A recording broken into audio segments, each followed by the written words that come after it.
Hey. Hey. Oh. Where am I? What's going on? And why does this feel so different? It just feels so different. There's something going on here. There's something so different. Thrilling. There's something thrilling happening tonight. Well, we're broadcasting from a new studio, a brand new studio. That is number one. Number two, we have a great guest going on tonight. I ladies and gentlemen, I tried so hard for it to be Matt. Trust me. But I didn't want to wait until next Friday to premiere this place because I did get here this morning. Aurora and I made some rounds. We did some errands this morning. The first place we went to was right here, so I can get down and spend about another 45 minutes on some work. I got everything else programmed, and then of course I did a test stream, and I saw that everything was pretty hunky-dory. And now you are seeing a little bit of what is new. I'll give you a little bit of a look around in the second half of the show because we'll have more time then, because we have a guest coming on in about 20 minutes. His name is Brian Tuohy. And he is a very staunch and well-established voice researcher in the field of rigged sports. That is right. He has published several books about how sports, professional sports, especially in the United States, is no different than watching any daytime soap opera that you can access during the day. Go to General Hospital, Bold and the Beautiful, The Young and the Restless, whatever the hell it is. It might as well have a football in it. That's what Brian says, and he's going to be on tonight. And I wanted to do something about this because, of course, we are just about to jump into the weekend. We're about to jump into the Super Bowl weekend, and that was something I thought would be great. And he agreed to come on, so we have a little bit of time at that. In the second half, we have got to. I'll take your calls because I'm sure this is going to inspire some calls, and then I also would like to take a little bit of time to look into the Joe Biden thing from last night, which I think is just hilarious. And it was far more action-packed for it being a 15-minute video, 15-minute appearance. It was far more action-packed than the Putin and Tucker Carlson thing, which it was everything I said it would be. It's informative. It's definitely worth watching. But it wasn't going to blow any of our minds. There's a lot left out that I wish that could have been attacked a little bit more. A lot of that. Talk about rigged things tonight. So I guess I don't know. We'll talk about all that. But I guess the one thing I would like to just say up front, now that we're here, I'll give you a little bit of a look around right now. To hell with it, because I can put it up over here. So there's Matt's corner. He's not here right now though. And then we're just getting ourselves around the room. That's JFK. That's his new spot. I gave him some new scenery. He needed a new vantage point, and we had to do a lot of changes, and changes we did. Little things that you guys and gals won't even notice for a while, but it makes this place a lot more functional. And even when we do split cam, there's going to be a lot more video on screen. It's a bigger, bolder. I love it. The quad cam looks fantastic. It just looks great. I just love it. I hate them. And I've got all of my toys here. My toys are back. And that's all I have for you. So thank you so much, ladies and gentlemen, for being here. And, of course, thank you for sponsoring the show. Thank you so much. Because I can't plan for emergencies, and this is a pretty huge emergency to be able to replace your entire broadcast studio. I can't plan for emergencies or be able to respond to emergencies without you guys and gals investing in new media projects like this. And I'm always looking for new ways to show my gratitude, which is why I'm always trying to create new value for you monthly sponsors out there. And just so you know, we are only 45.4% away from our 2024 self-funding goals on subscribestar.com. So if you, to those of you who love this show and are not currently sponsors and we're considering taking the plunge, by all means, go to Subscribestar and go to those links in the description or on, quite frankly, the Sponsor Us page, because that is going to help us achieve major staffing goals. Not the ultimate staffing goal, which is full-time employment for everybody and all that stuff, but to be able to bring on video editing and expand our booking and special projects and all that. And of course, to restore the full 2-hour broadcasts across the board. So, plenty. And I just want to thank you because, yeah, I even moved one of our whatchamacallits, our lava lamps out of here. I said, there's too much redundancy. Let's go for a plasma lamp instead. All right. And people are like, I don't know. It's gonna be a hard time getting used to not having that soundboard behind you with everything jumping around with from the contact of your voice and all those audio signals jumping around. I said, don't you worry, because boom. What do you think about that? A little bit of an homage to the old days, right? Well, sounds good. I have all my toys. We're going to have a good time. So much to do. All right. Well, that's all I have. Thank you so much. I'll see you guys on Monday. And be well. Be good to each other. All right. On to the grab bag we go. On to the grab bag, ladies and gents. Let's see. Where is that? Hold on. Wait. I'm sorry. Of course. My computer has not been authenticated. I authenticated the damn computer. What the hell? Why did this song come up? Listen, all the kinks are not worked out yet. This is considered a test broadcast. It really is still a test. But welcome. First one up on the agenda here for the grab bag. You know where we're going with this one, ladies and gents? I'll tell you. A transgender man, loses a bid to sue ex-lover for throwing out her surgically removed testicles. You can file this one under things that women never say. The quote is, "We're talking about my nuts here." That's something a woman has never said. So just the nuttiness, it continues.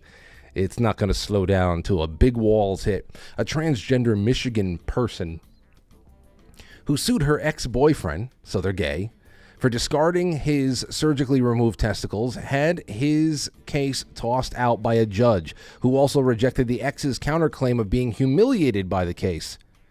Well, yeah, the entire thing is humiliating. Can you imagine that? I know you can't. The Pontiac resident demanded. Anybody in the Pontiac area out there know about this? Has it made the local news? Resident demanded that the immediate return of her human remains specimen in her handwritten affidavit, in addition to $6,500 in damages. Here's the quote. "We're talking about my nuts. We're talking about my nuts. I wanted them in my fridge, not his," Kingsley told the court, saying the damages were the loss of these nuts. I wonder if it's not real. I wonder if this is just fake. But it probably isn't. This used to be bona fide satire and craziness. It probably isn't. Speaking of satire, I came across, you remember when we followed along with the birds aren't real story, that all the theory that all the birds on Earth were replaced by robots and none of them are real, and they're here to spy on us for the government. And we love that theory because, of course, it was a big troll job, and then, of course, it started, showing up in places. It started showing up at the scene of other, I guess you can call, legitimate protests to kind of muddy the waters there. And then in 2022-ish, around there, is when the media started picking up on the birds aren't real theory, because they thought it would be even though it's funny and goofy in its own way, it would be a really interesting insight into the minds of younger generations who are now, how easy it is to make a conspiracy theory latch on, because J6, QAnon, you can do anything with these little movements to kind of add what you think is astute cultural commentary to the mix, and make it about something bigger than an obvious joke. There's this one clip that I came across that I haven't seen in about 2 years that I'm so happy I found again. It is the birds aren't real kid, the guy that's behind it, of really helping organize it and give it some identifiable branding. When he was on air, I forget what is this? It's like a morning news show somewhere, and this is the famous, at least it's famous in my life.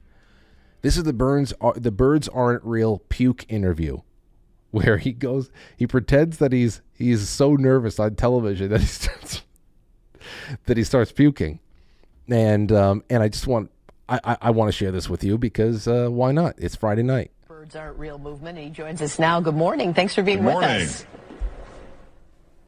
Good morning. Thank you so much for having me. So are there people that find your account and think that it's real? You know, I think there's a lot of people that find our social media accounts and see a different side of Gen Z in America. Gen Z is full of some amazing men, women, and children that are aiming for change. And I think that is, just what our movement's all about. But it's more than just Gen Z's falling for conspiracy theories. Why? Oh, my God. I'm so nervous. I'm so sorry.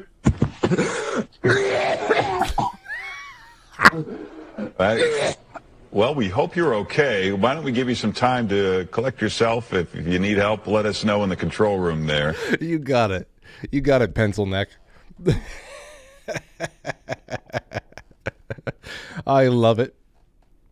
Thank you to everybody especially John Wick in the Gilded chat to help me find that and also save it. So now I will be able to have this as a break video for all time. For all time. Oh, let the good times roll, right? Dude, listen, guys. I even put some WD-40 in this mic boom stand. You hear that? No, you don't hear shit right now. You don't hear the grinding, okay? You don't hear the warm of metal on metal. I went to the extreme as far as meticulousness goes. Anyway, so that's a little bit on that. And what's this now? Then finally, what the hell with everything going on in the skies? Here's another little something for you. Here's another little something. Again from the New York Post. Headline, passenger dies mid-flight after liters of blood erupts from his mouth and nose. Liters of blood erupts from his mouth and nose. A passenger aboard Lufthansa flight from Thailand to Germany died Thursday after his fellow travelers watched in horror as blood gushed out of his mouth and nose. The unidentified 63-year-old German man was seen boarding the Airbus A380 in Bangkok shortly before midnight, visibly sick with cold sweats and breathing too quickly. I gotta get home. That would be the last thing I would just say. Hey, I would never get on the plane. I would never get on the plane. And it's not even about being courteous for other people. I would insist on staying on the ground and getting medical attention. I don't know. At first, he said his wife claimed that they had to rush to catch the flight, which is why he wasn't feeling well. But after watching the man for a few moments, who's this? Karen Misfedler recounted to a German Swiss outlet, said that and this Miss Fedler woman is running a nursing specialist. She's a specialist out there in Zurich.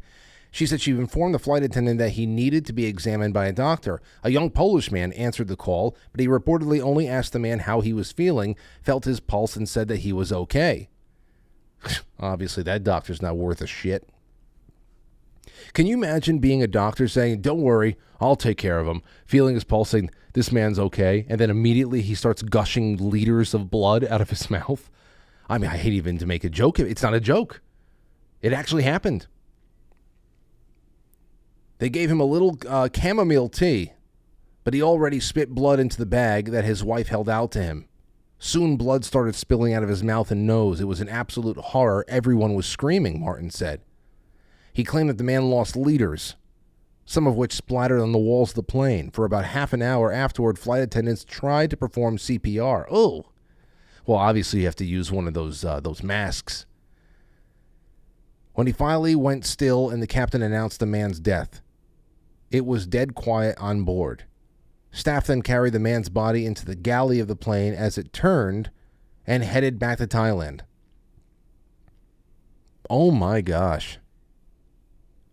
Flight data showed it left Bangkok at 11:50 p.m. Thursday and landed back in Thailand at 8:28 a.m. Friday. There, the passengers said that they would wait 2 hours without any guidance from Lufthansa before they were finally booked on another flight to Germany, with a stopover in Hong Kong. So, I mean, they're trying to give you every excuse in the world not to fly. Obviously, that's not going to stop everybody, but more than enough people have seen this and said, if it's not in driving distance, I'm staying home. I think that's what a lot of people, I wish I could know how many. I'm probably one of them, where even if I had to be in Arizona, I'd be like, okay, I can take a week off. I'm serious. If Lauren and I, if we all wanted to go see the Rocky Mountains at this point, I'd say, all right, well, let's do something grand. A week to get there. We'll stop along the way. We'll take some equipment. I'll make some content along the way. We'll it'll be a little bit of work. It'll be mostly play, and we'll get there eventually. I swear to God. Is anybody else like this? And it's not because of the fear of being in the. I'm totally fine with the technology, and depending on the pilot, I would still fly. If it's our friend out there in the audience, Mr. Browntail out there, or my buddy Rick, Miami Rick, who I have to bring on the air here, he's a 747 pilot who has a really, really awesome Twitter account. I can't wait until he comes on the show. What an amazing Twitter account he has. Up there in that 747, showing everybody the world from all the way up in the sky. I would definitely fly if somebody like that were in charge. I'm fine with aviation technology. I just don't like what's floating around it all right now. Anyway, that's what we have. Ladies and gents, I hope you enjoyed the first opening from the new studio. We will be at Studio B for Monday because like I said, on book club nights, I will be doing that from home, so I don't have to be here until all hours and shit like that. But yeah, thank you so much. We will be right back.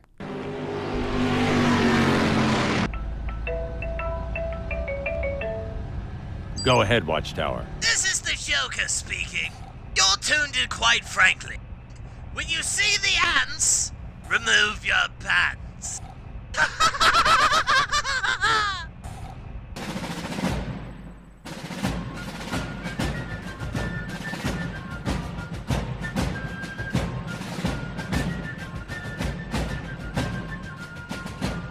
You let one ant stand up to us, then they all might stand up. Those puny little ants outnumber us 100 to 1. And if they ever figure that out, there goes our way of life. It's not about food. It's about keeping those ants in line. That's why we're going back. Does anybody else want to stay? Let's ride!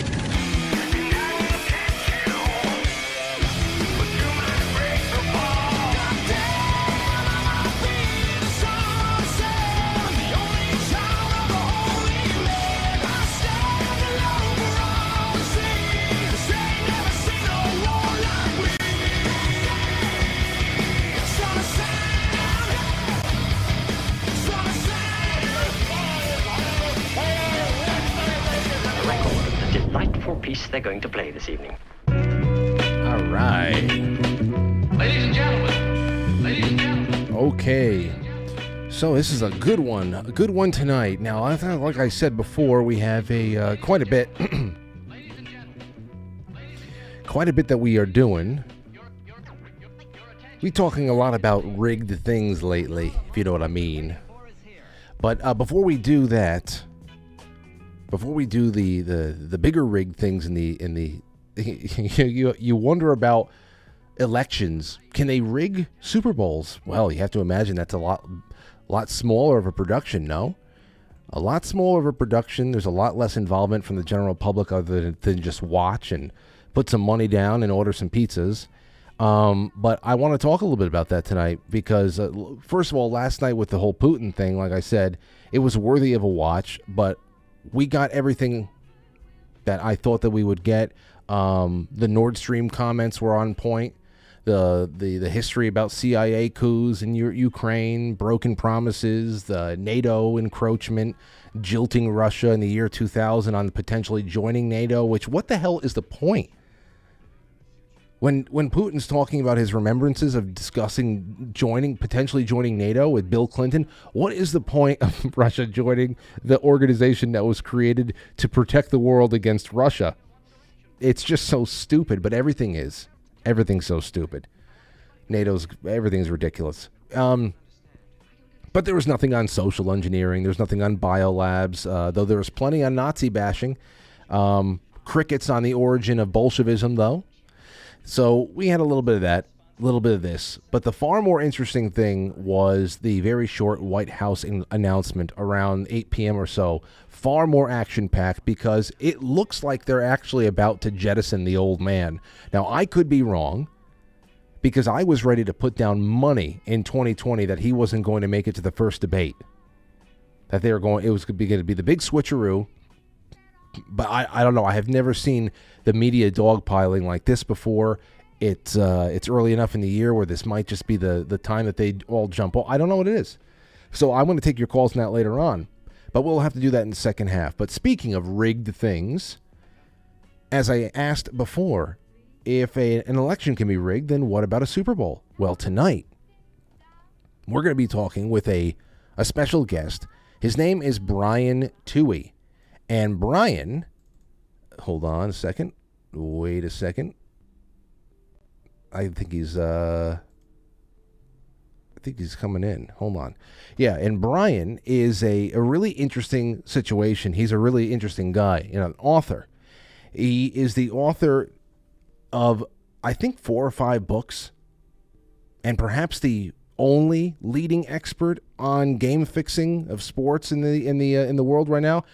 And I had this little piece of information from his bio on his website. Recognized as a scholarly authority by the U.S. Supreme Court. He's written for the likes of Vice Sports, Sports on Earth, Bleacher Report, History Magazine, Paranoia Magazine, and worked with the Center for Investigative Reporting to produce an article for Sports Illustrated. He has been a guest on over 200 different national and local radio programs and podcasts. Let's see.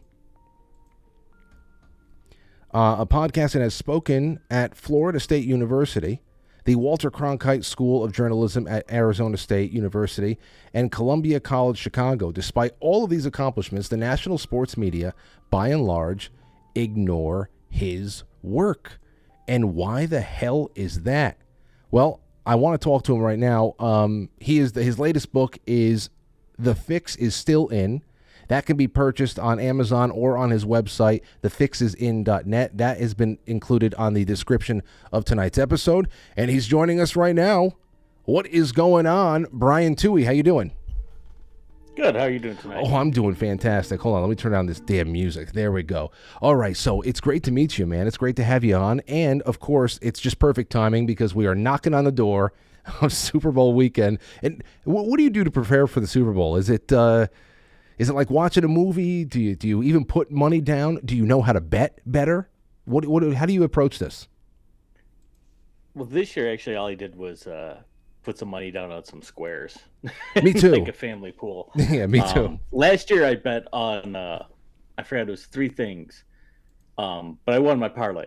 I had the Chiefs. I think was it the over, and I forgot what the other thing was. But this year, no, I actually didn't bet. Because actually, I live in Wisconsin where sports betting is really not legal yet. And you can bet one place in Milwaukee, but you have to physically go there.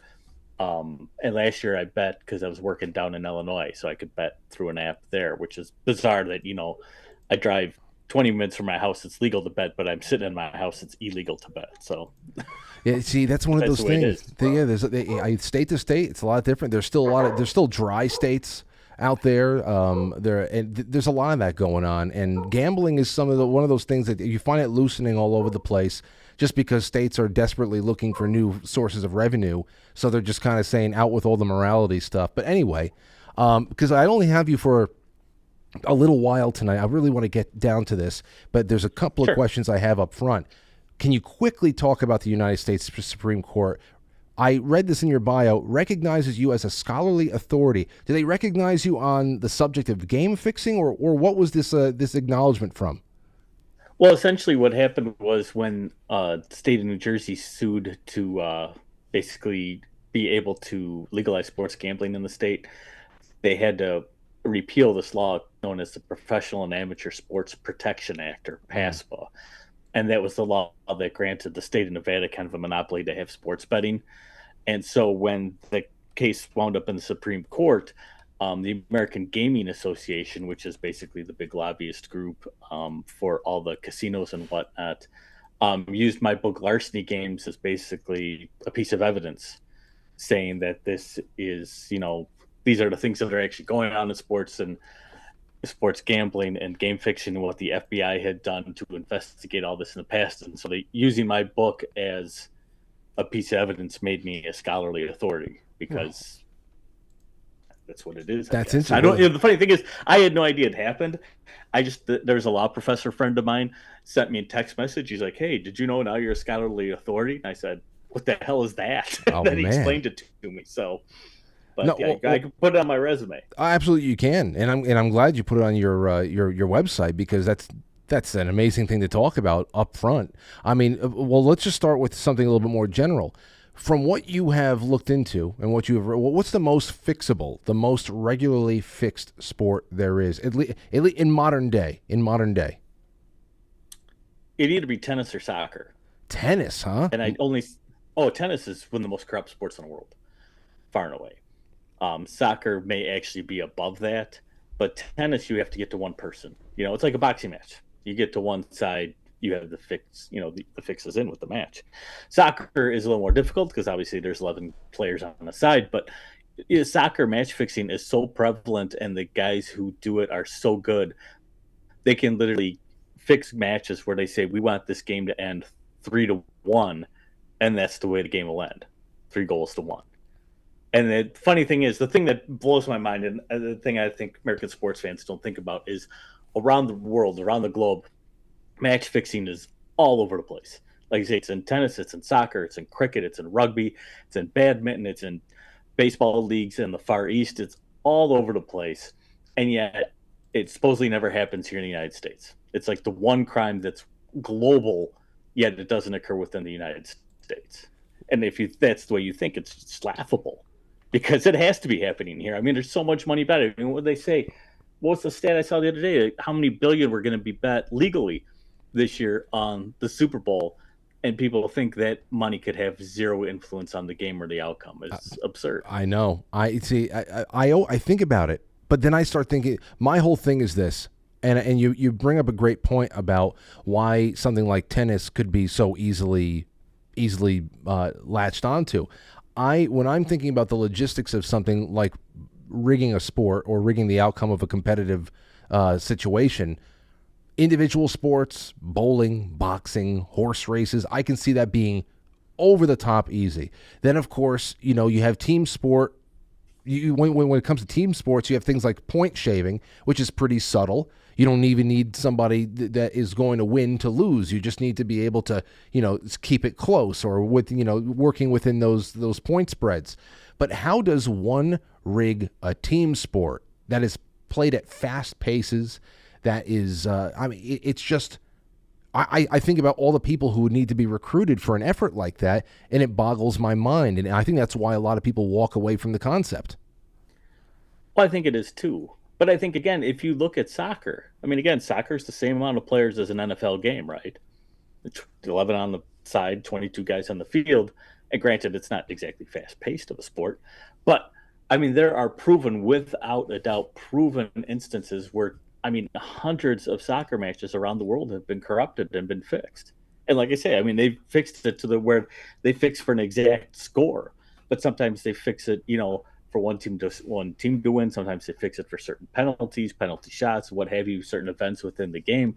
But if they can do it there, why do people think, the NFL or the NBA is untouchable? I spoke to a well-known gambler who's since passed on, but he said, you give me a quarterback, an offensive lineman, and a defensive back from one team, and I can give you any NFL game you ask if I have those three players out of the 22 of the starting team.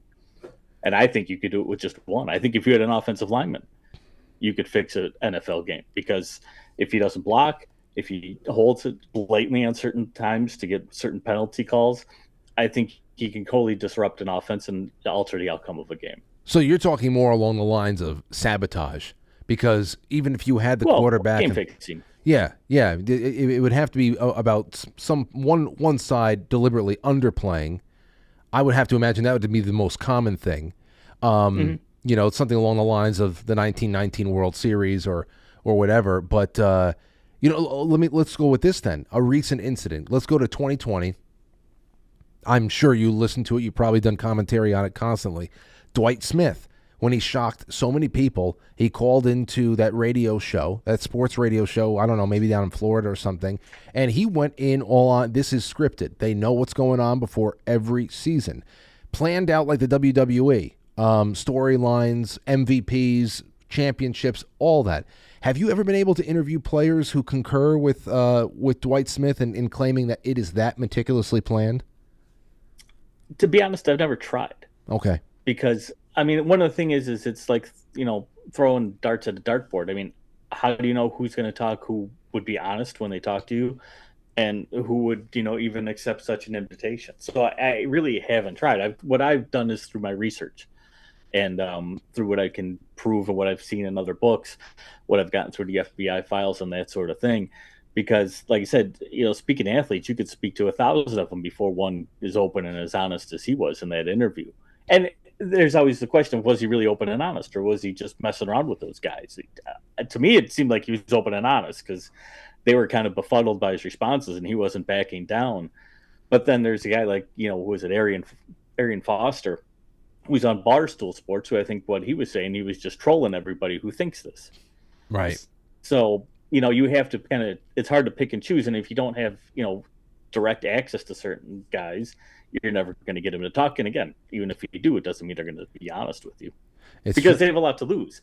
And I think that's one of the things people always talk about is, well, you know, if this was true, when people be talking about it, well, if you're an NFL player or a former NFL player, that's your identity.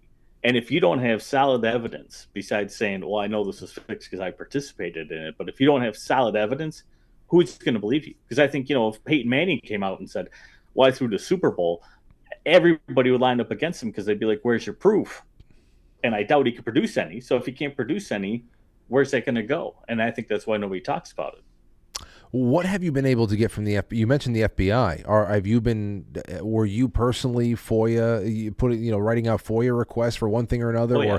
Okay, so what did you get from the FBI that has contributed to your work and your very staunch stance that this is just the way things are? Well, first of all, I wound up on an FBI watch list for what I did. Jeez.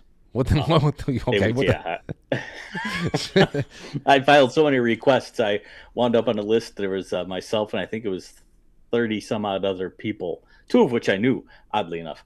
But we were all kind of on an FBI watch list for all our Freedom of Information Act requests.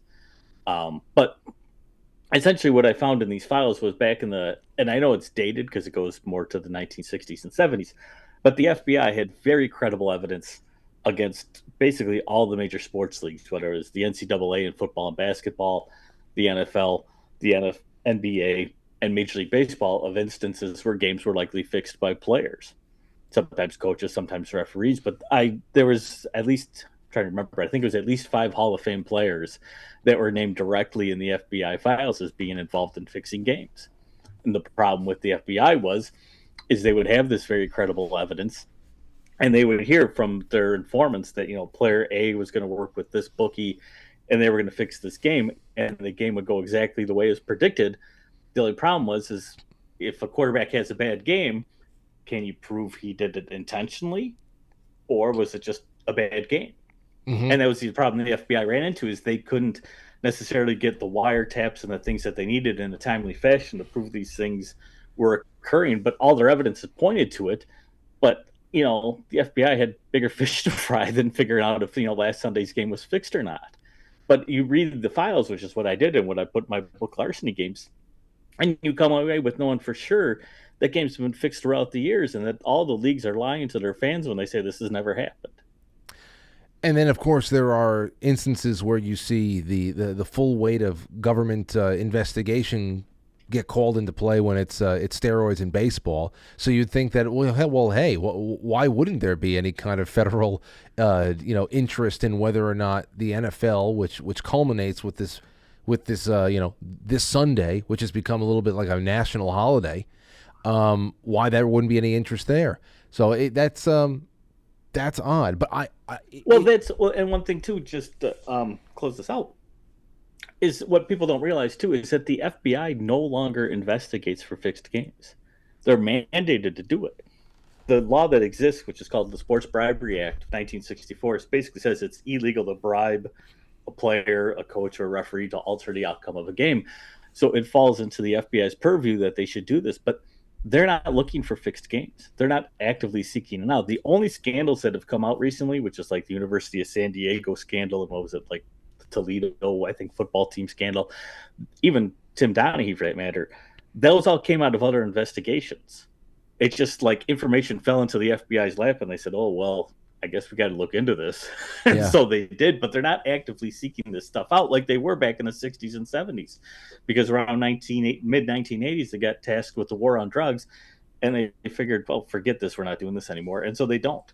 So you have no active law enforcement looking into this at all. The leagues aren't looking into it. The sports gambling companies aren't looking into it. The media is not looking into it. So if nobody's looking for it, nobody's going to find evidence of anything going wrong. Well, there's definitely been a relaxing on sports gambling. I mean, the fact that you can, people in all 50 states are going to be betting through apps like, DraftKings or whatever the hell else is going on out there. I used one year, like my friend, hey, try it out. So I said, okay, I threw $5 in to see what's going. You can bet on anything. Oh, yeah. Any, what color jerseys people are going to be wearing that day. What are they rolling? Anything.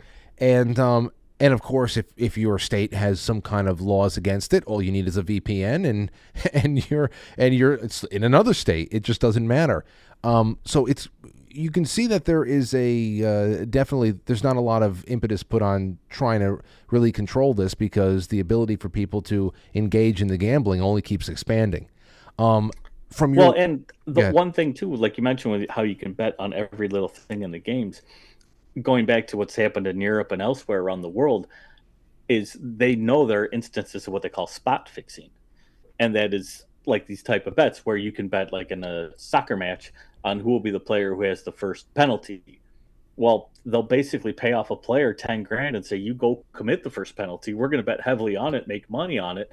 And then they go do it.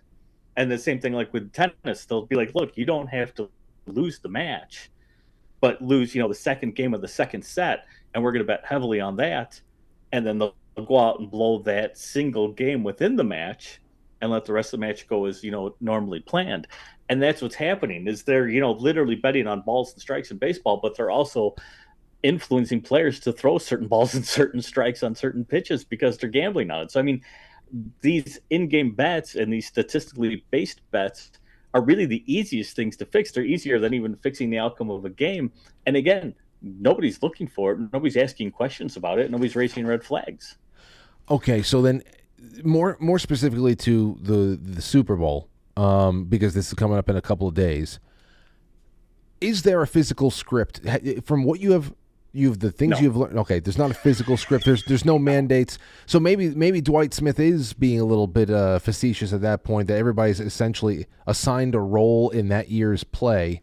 I don't know, because because to the average person, again, it seems impossible to coordinate anything beyond a few compliant referees and umpires who can make favorable calls in close games. Like if it's all between staying around 7 to 10 points, then a couple of calls changes everything. But if there's been a couple of blowout Super Bowls in the last couple of years, in the last 10 years, over not 20. Many. Not many. You're right. Not many. Not like it used to be.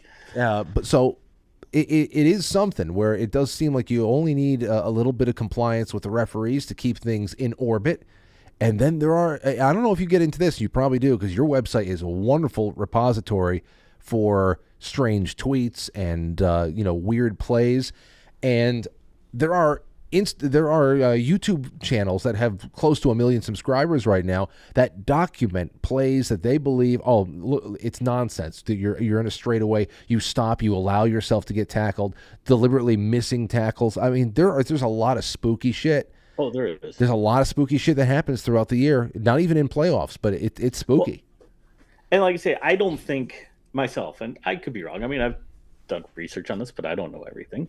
I don't think, like I say, I don't think everything's scripted out like professional wrestling. I definitely don't believe that the NFL sits at the beginning of the season or the NBA and says, okay, Team X is going to win the Super Bowl this year, and this is how we're going to do it. The way I believe things work is the league will see certain storylines naturally emerge, certain star players naturally emerge, and then basically, like you mentioned, through their officiating, say, hey, look, we want to protect this storyline. We want to protect this player to let them, show their natural talent, which will lead to more victories and what have you. And that'll push them into the playoffs. And then maybe they get pushed into the, Super Bowl.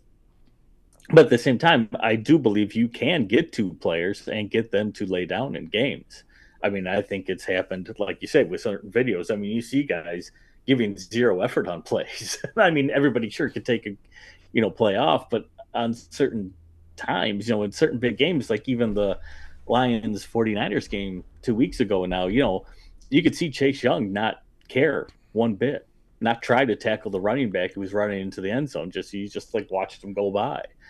And so it makes you wonder, are they in on it? And I think they are. I mean, I think at times, like Peyton Manning, to me, was like the ultimate NFL company man.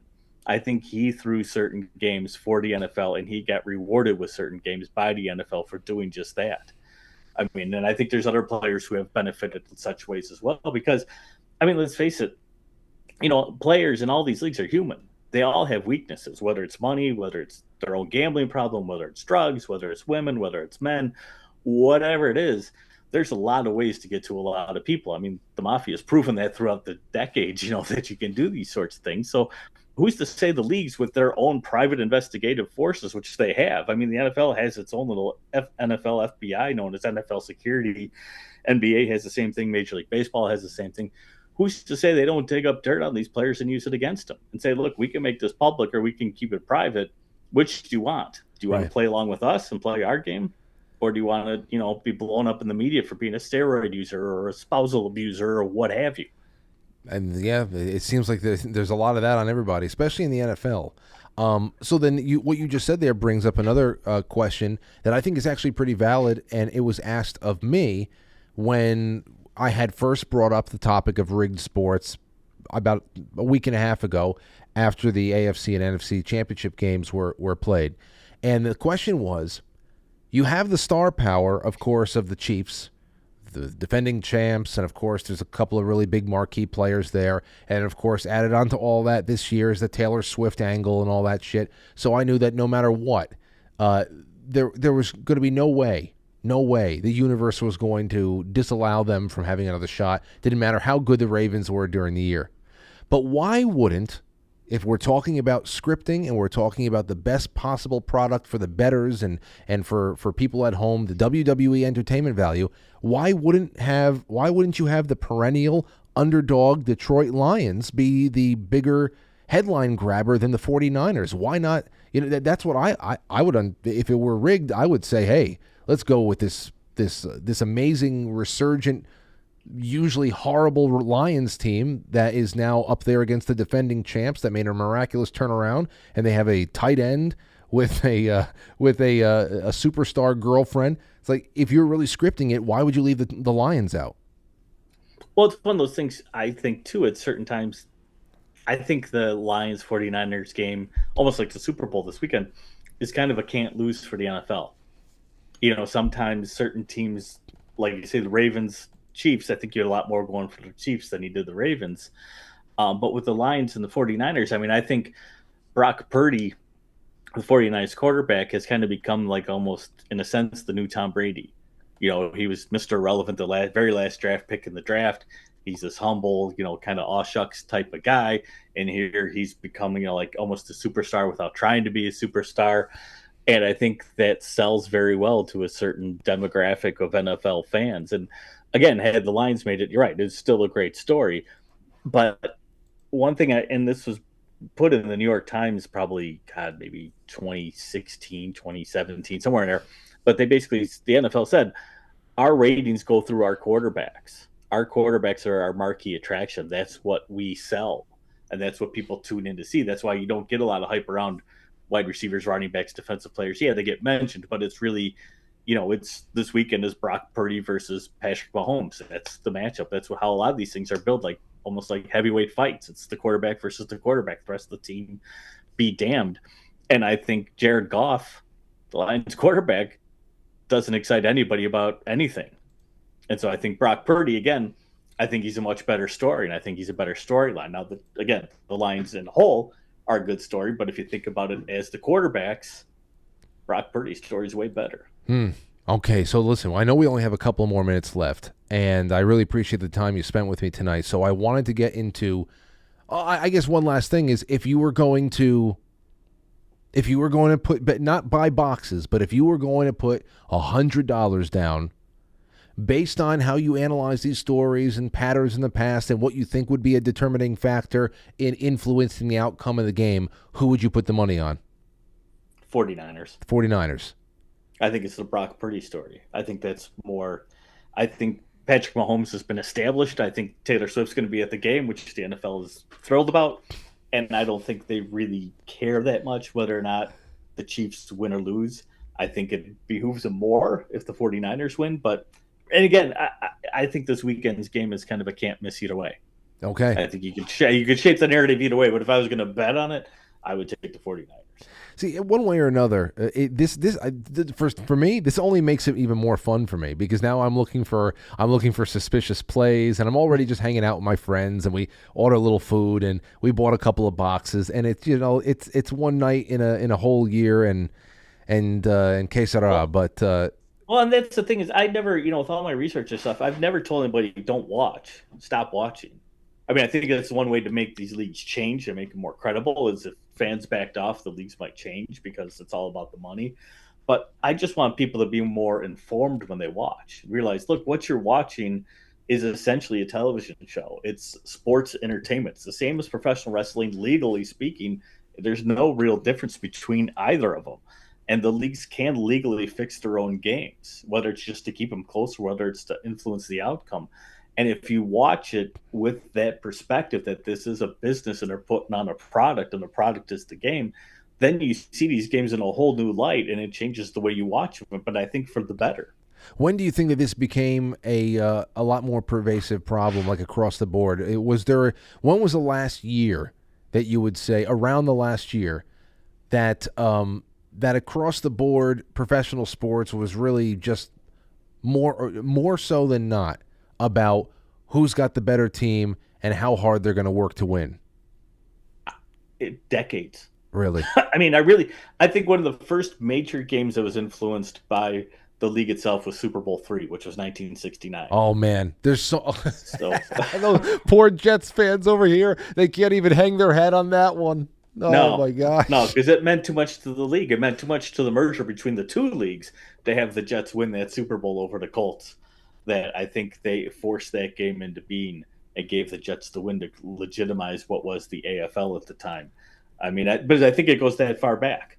So, I mean, you're talking, 50 plus years of manipulation. I think it's gotten more prevalent and happens a lot more in the past 20 to 25 years than it ever did. But at the same time, as much as the fans gripe and grouse and put up YouTube videos and tweet about it and whatever, nothing's changing. I mean, the NFL could fix its officiating tomorrow. They got billions of dollars. But they're not doing it. Guess why they're not doing it? Because it behooves them to have these guys out there who can manipulate the game when and where they want to.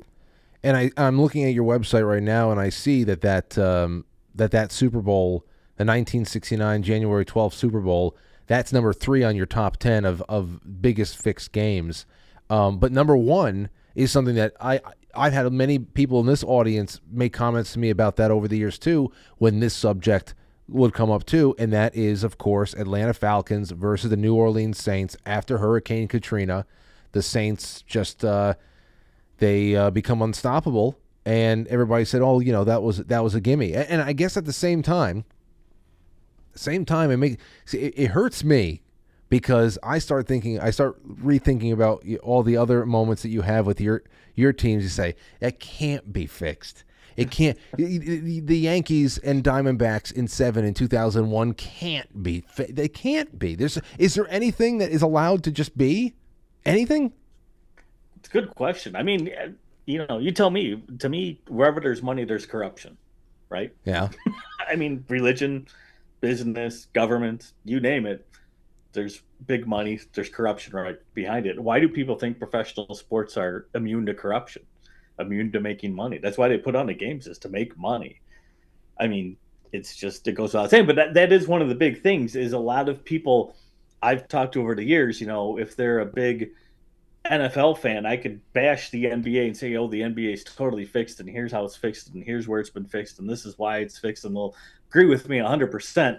And then I'll turn and start talking about the NFL, and they'll be like, whoa, no. You just don't know football. You don't understand. You don't know how the game's played. You don't. And I'm just like, it's because it becomes personal.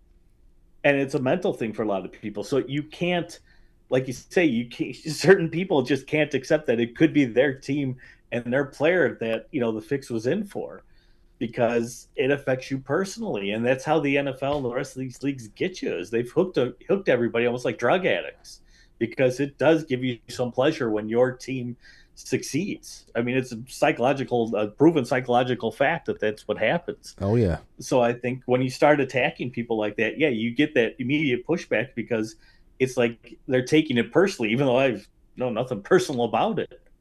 I certainly don't have anything. I certainly don't have any dogs and any real. I haven't experienced any winning in a long time, or any of the teams that I like.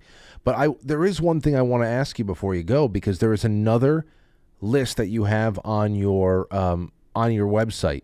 It is the top 10 fixed series or streaks seasons.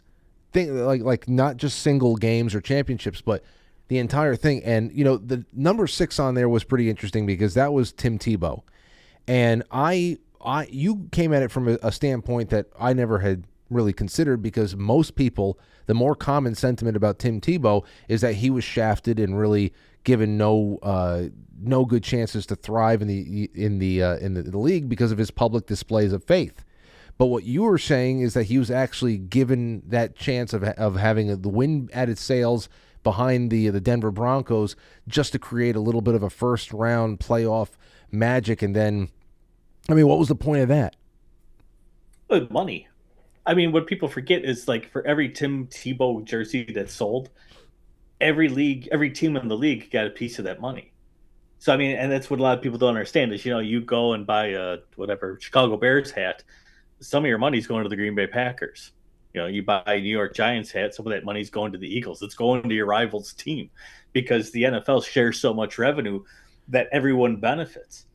So it's something like 80% of all revenue that the NFL makes, I think, is shared amongst all the teams.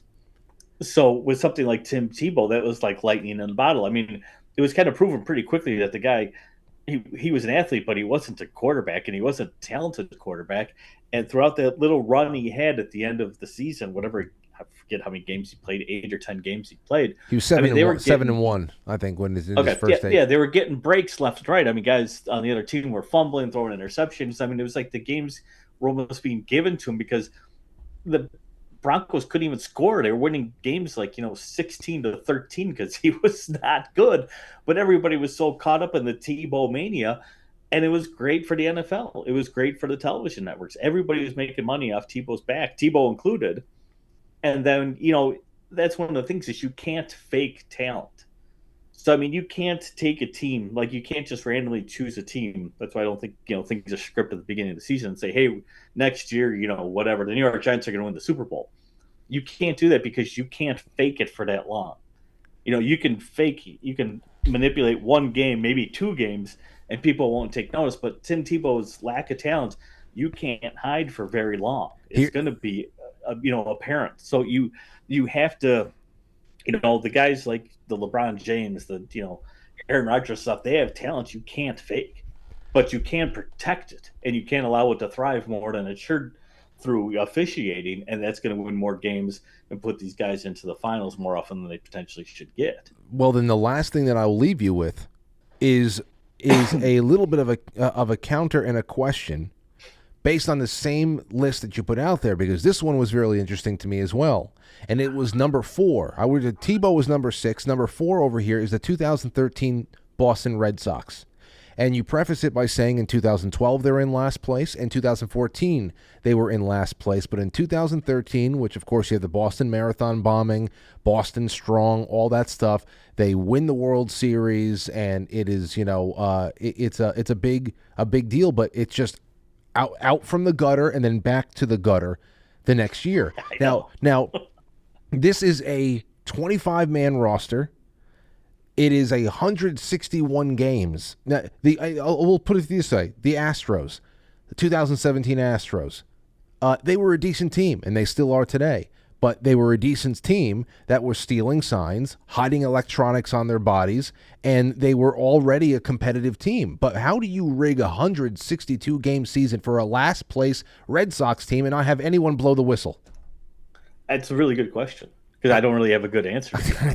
I mean, the thing with the Astros, the funny thing with the Astros is, like you said, they were likely cheating that whole season. How did nobody know, and how did nobody blow the whistle then on them? It became apparent somehow afterwards, but not during. None of the other teams were like, what's going on here? Why are these garbage cans being banged every time our pitcher throws a fastball? I mean, but it helped to the storyline. And I think, that's the thing is, baseball is probably one of the hardest games to fix outright, because even if you have the starting pitcher, you could give up 9 runs, get yanked from the game, and the team can score 10 and still win the game. So I think it's a really difficult game to fix. So, I mean, I don't know how you can necessarily fix a 162-game season, but, you get enough balls and strikes go in your favor that can certainly push things your way. You still have to have some ability to obviously maximize it. But, again, I don't believe in coincidences, not when it's tied to billions of dollars. And it seemed very coincidental that you had that Boston Marathon bombing, and then you had Boston Strong become a thing, and both the Boston Bruins made it to the Stanley Cup Finals that year, and the Boston Red Sox made it to and won the World Series that year.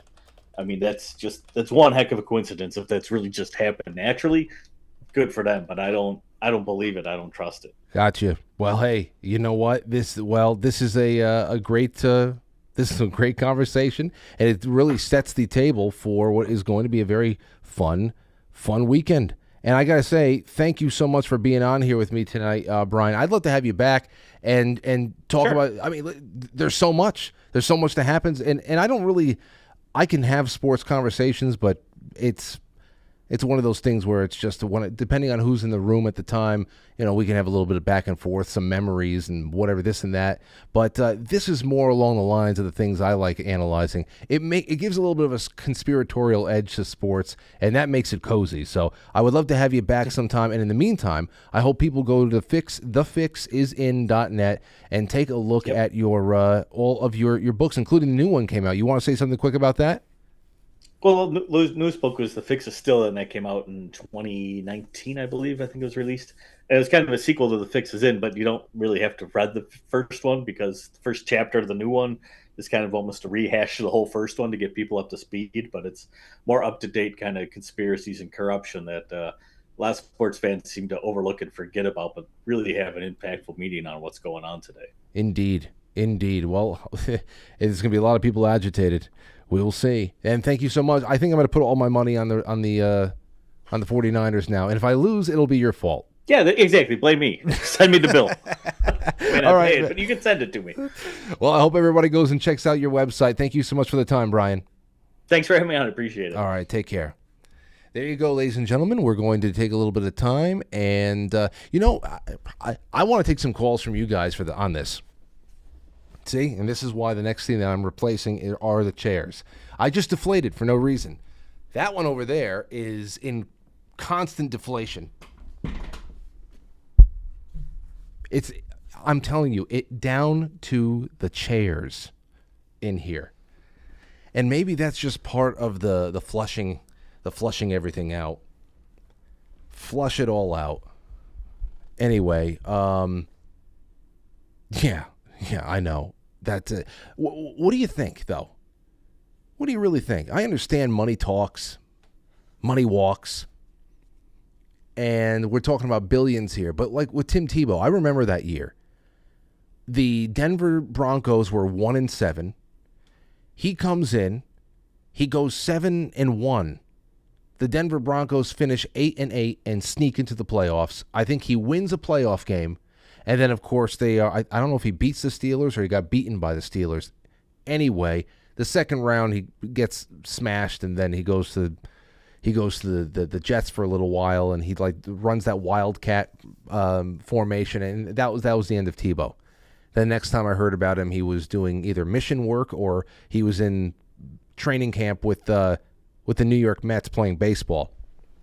But if you are an opposing team, and if this is the norm and this is the culture, the accepted culture, where you're going to have to take dives, and they're managing storylines, and they're elevating certain teams and certain players to be able to create compelling things to follow along with, as if, teams playing each other in sport isn't enough. What do you think? You think that there'd be somebody that would say, this is bullshit. We went in there and played the Broncos. They're an inferior team.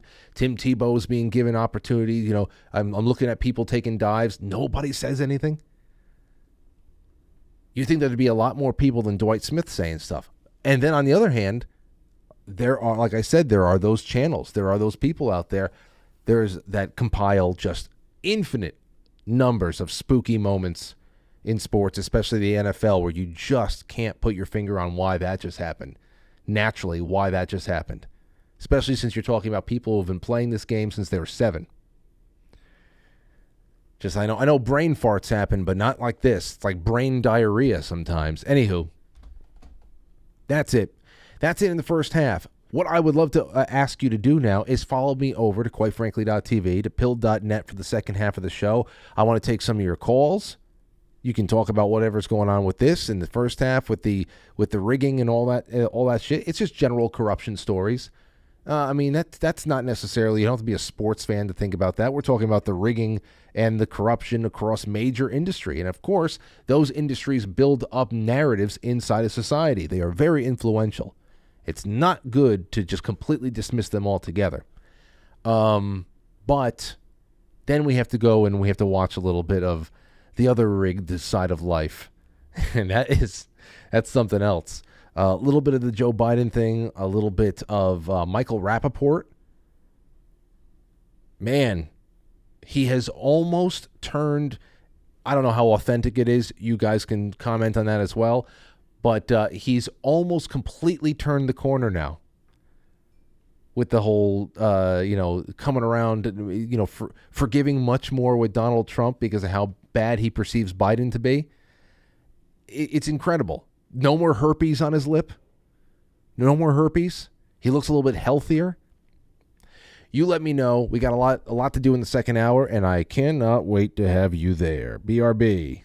The rest of the show is available exclusively at pill.net. Follow the link in the description of the episode, get signed up, it's that easy. Or head on over to quitefrankly.tv, just press play. No paywalls, no censorship, no strings attached. So head on over, quitefrankly.tv, powered by Foxhole, and pill.net.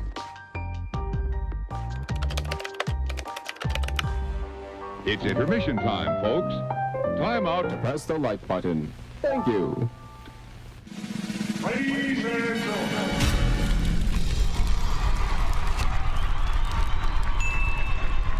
Welcome to intermission.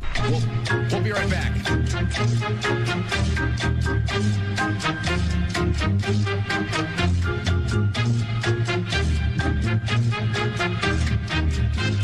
Yeah, intermission.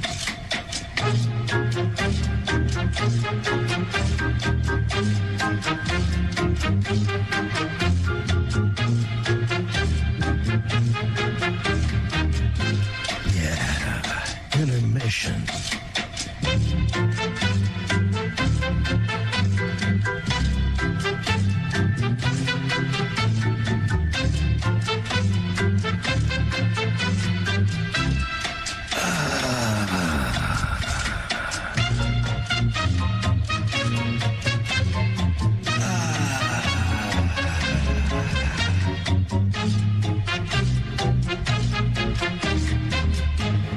entering, quite frankly. Quite frankly. Quite frankly. Quite frankly. Quite frankly.